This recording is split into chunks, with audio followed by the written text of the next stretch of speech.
Hi అండి, welcome to లేకాస్ recipes. ఈరోజు మనం ఆంధ్ర స్పెషల్ కారం దోశ తయారు చేసుకుందామండి. చాలా బాగుంటుంది ఇది. ఒకసారి ప్రిపేర్ చేసారంటే చాలా వెరైటీగా ఉండే ఈ దోశని మీరు ఒకసారి ట్రై చేస్తారు. మనం ఈ దోశ తినాలంటే అక్కడికే వెళ్ళక్కర్లేదండి. మన ఇంట్లో మనం ఈజీగా ఎలా ప్రిపేర్ చేసుకోవాలనేది ఇప్పుడు తెలుసుకుందామండి. ఎంతో స్పైసీగా టేస్టీగా ఉండే ఈ కారం దోశని ఇప్పుడు మనం రెడీ చేసుకుందాం. ముందుగా దీనికోసం ఒక గ్లాసు మినపప్పు, 2.5 గ్లాసుల బియ్యం, రేషన్ బియ్యం ఉంటాయి కదండి, అవి వేసుకోవాలి. వేసుకొని 1/2 కప్పు శనగపప్పు, 1/2 టీ స్పూన్ మెంతుల్ని తీసుకోవాలి. తీసుకున్న తర్వాత వీటిని నీట్గా వాష్ చేసుకొని 5-6 అవర్స్ పాటు నానబెట్టుకోవాలి.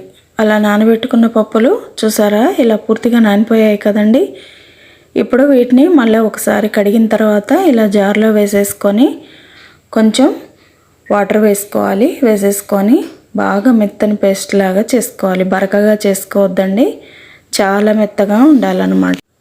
ఇలా ఒకసారి గ్రైండ్ చేసుకున్న పిండిని ఒకసారి మూత తీసి ఇప్పుడు మీకు చూపిస్తున్నాను చూడండి. ఇంత మెత్తగా ఉండాలన్నమాట. ఇంత మెత్తగా చేసుకొని ఇప్పుడు దీన్ని ఒక గిన్నెలోకి వేసేసుకోవాలి. పిండి పొంగుతుంది కాబట్టి కొంచెం పెద్ద గిన్నెనే తీసుకొని వేసుకోవాలండి. వేసుకున్న తర్వాత మళ్ళీ మిగిలిన పప్పును కూడా అదే జార్లో వేసుకొని 1/2 కప్పు అటుకులు వేసుకోవాలి. వేసుకున్న తర్వాత కొంచెం వాటర్ యాడ్ చేసుకొని మళ్ళీ ఇది కూడా గ్రైండ్ చేసుకొని అదే గిన్నెలో వేసేసుకోవాలి. వేసుకున్న తర్వాత ఇప్పుడు నైట్ అంతా కూడా ఈ పిండిని మూత పెట్టుకొని పులియబెట్టుకోవాలండి. నెక్స్ట్ డే మార్నింగ్కి మనకి పిండి అనేది పర్ఫెక్ట్గా రెడీ అయిపోతుంది. చూసారా, పిండి అనేది బాగా పొంగిపోయిందనమాట. మనం స్పూన్తో తీస్తే ఇలా గుల్లగా ఉండాలన్నమాట. పిండి అనేది ఇలా ఫ్లఫీగా ఉండాలి. ఇలా పొంగిన పిండిని కొంచెం సాల్ట్ వేసేసి, అంటే 1 టీ స్పూన్ సాల్ట్ వేసానండి నేను. వేసేసి ఇప్పుడు ఈ పిండి అంతా కూడా ఒకసారి కలుపుకోవాలి. ఇలా కలుపుకున్న తర్వాత కొంచెం వాటర్ని యాడ్ చేసుకోవాలండి. బాగా టైట్గా ఉండింది కదా, కొంచెం వాటర్ యాడ్ చేసుకొని మళ్ళీ ఒకసారి బాగా కలుపుకోవాలి. ఇలా కలుపుకొని ఇప్పుడు ఈ పిండిలోంచి తీసుకోకుండా కొంచెం ఒక చిన్న గిన్నె అనేది తీసుకోవాలండి.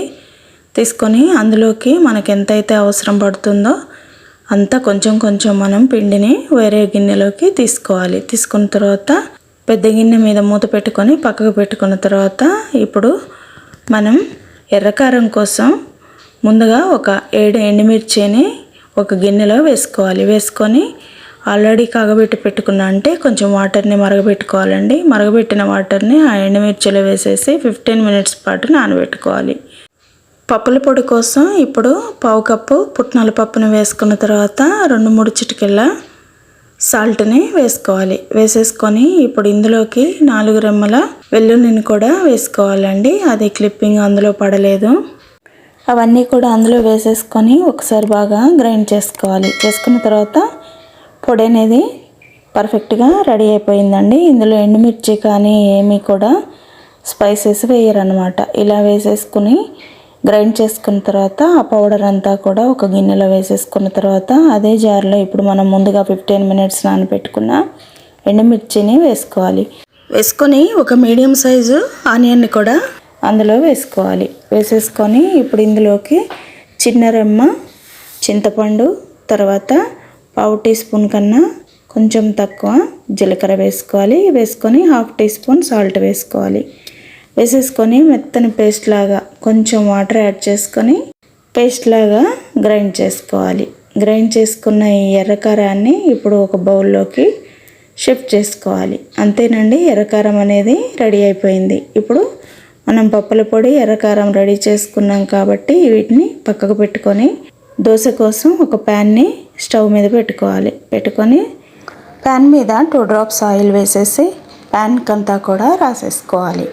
ఇప్పుడు మనం గిన్నెలోకి తీసుకున్న పిండిని ఒక గుంట గరిటెని తీసుకొని దాంతో దోశలాగా వేసేసుకోవాలి. వేసుకున్న తర్వాత ఇప్పుడు మనం ముందుగా తయారు చేసుకున్న ఎర్రకారం ఉంది కదండి, అది దోశ మీద అప్లై చేసుకోవాలి. మీరు తినే కారాన్ని బట్టి ఎక్కువ తక్కువ యాడ్ చేసుకోవచ్చండి. పెద్ద కారం అలాగా ఏముండదు, చాలా బాగుంటుంది. ఇలా ఎర్రకారం అంతా కూడా దోశ నిండా అప్లై చేసిన తర్వాత మనం ముందుగానే రెడీ చేసి పెట్టుకున్న పప్పు పొడి ఉంది కదండి, అది కూడా దాని మీద వేసేసుకోవాలి. వేసుకొని చుట్టంతా కూడా ఆయిల్ వేసుకోవాలి. నేను మా పిల్లలు తినరని ఆయిల్ వేస్తున్నానండి, లేకపోతే ఇది పూర్తిగా నెయ్యితో మనం ప్రిపేర్ చేసుకోవచ్చు.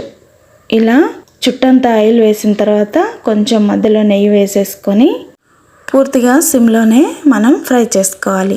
అప్పుడైతేనే మనకి దోశ అనేది క్రిస్పీగా రెడీ అవుతుంది. ఇలా రెడీ అయిన దోశని ఒక ప్లేట్లో వేసుకున్న తర్వాత ఇంకొక దోశని మనం ప్రిపేర్ చేసుకుందాం. ఇప్పుడు మళ్ళీ ఒకసారి గరిటెల పిండిని తీసుకొని అదే పెంక మీద దోశలాగా స్ప్రెడ్ చేసుకోవాలి. దోశ వేసేటప్పుడు ఎప్పుడైనా కూడా మనం ఫ్లేమ్ని హైలో పెట్టుకోవాలండి. తర్వాత సిమ్లోకి అడ్జస్ట్ చేసుకోవాలి. ఒక 2 మినిట్స్ హైలో పెట్టుకున్న తర్వాత సిమ్లోకి అడ్జస్ట్ చేసుకోవాలి. తర్వాత ఆయిల్ అప్లై చేసుకొని అప్పట్లాగానే ఎర్రకారం వేసేసి పప్పు పొడి వేసిన తర్వాత మధ్యలో నెయ్యి వేసుకోవాలి. వేసేసుకొని మంచిగా సిమ్లోనే పెట్టుకొని పూర్తిగా క్రిస్పీగా కాలే వరకు ఫ్రై చేసుకోవాలి. అంతేనండి, ఎంతో టేస్టీ అయిన ఆంధ్ర స్పెషల్ కడప కారం దోశ రెడీ అయిపోయిందండి. ఇది చూస్తే కాదండి, తింటే మాత్రం అద్భుతంగా ఉంది. ఒకసారి మీరు ట్రై చేయండి. దీన్ని చట్నీతో సర్వ్ చేసుకోవచ్చు. దీనికి కాంబినేషన్ బొంబాయి చట్నీ కూడా తయారు చేస్తారండి.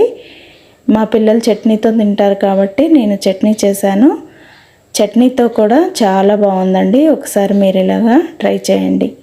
నచ్చితే లైక్ చేయండి. మీరు మీ పిల్లలకి చేసి పెట్టండి. మీ ఫ్రెండ్స్కి, ఫ్యామిలీ మెంబర్స్కి షేర్ చేయండి. అలాగే లేఖాస్ రెసిపీస్ ఛానల్ని తప్పకుండా సబ్స్క్రైబ్ చేసుకొని మీ సపోర్ట్ని నాకు ఇవ్వండి. Thank you.